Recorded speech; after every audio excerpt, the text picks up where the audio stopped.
Ito na ang iniinom ko sa tuwing paggising ko sa umaga. Mga idol, lalong-lalo na sa ating mga kababaihan at sa ating mga anak.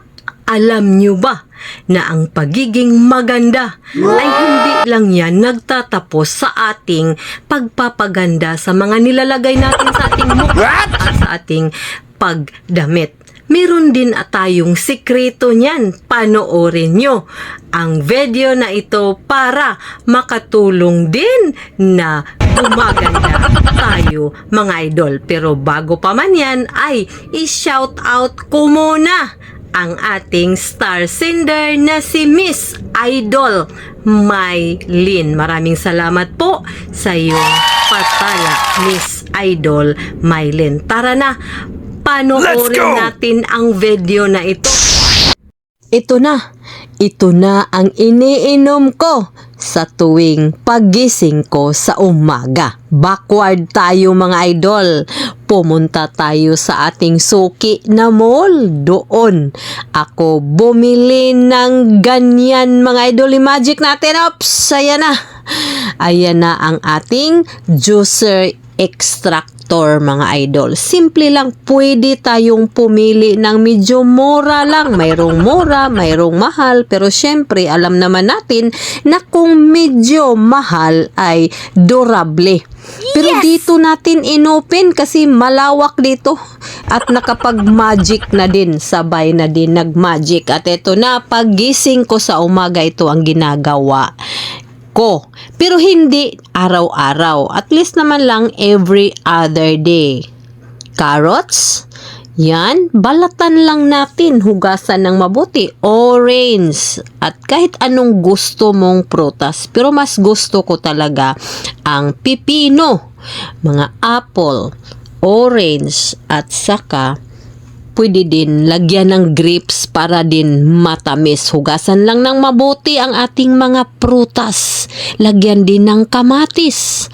At slice lang ng pinong-pino para hindi madali mahabol ang atong. Kung makikita ninyo yan, yan ang apple berry daw. Gahi man siya kainin. Kaya ini-slice ko na lang, isinama ko na lang sa aking mga ingredients. Yung pipino pala, hugasang mabuti ha, pati carrots. Yung pipino, huwag natin panitan. Oo, kasi nasa balat ang vitamins daw niya. So, ready na. Ganyan, pinupinuhin lang natin ang paghiwa sa ating mga fruits. Kasi, mga idol, hindi naman tayo makakain ng ganyan kadaming prutas araw-araw, diba? Hurot ba natin ang 2 carrots na kainin natin? Mahurot ba natin kainin natin ang 2 pipino? Kaya, dito ang proseso para makakain natin ang lahat ng mga niyan. O, isang baso na. O, di ba? Isang baso. Pwede naman natin yan hati-hatiin pag inom sa buong pamilya. Huwag mo din hurutin ang isang baso. Mamigay ka din sa iyong bana at saka iyong anak, di ba? Hindi nyo pwede ikaw lang ang kumain yan. Hindi, kumain. Uminom.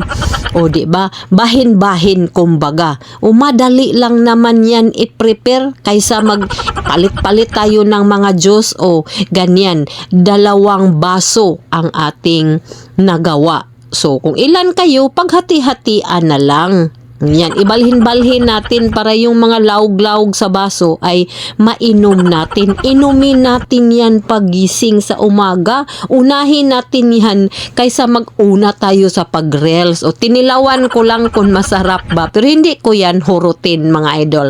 Maraming salamat. Sana nakatulong. At kung nagustuhan ninyo ang video ko ay sana naman palike comment and share at pa-follow na din ako para maganahan pa akong gumawa ng video para sa inyo.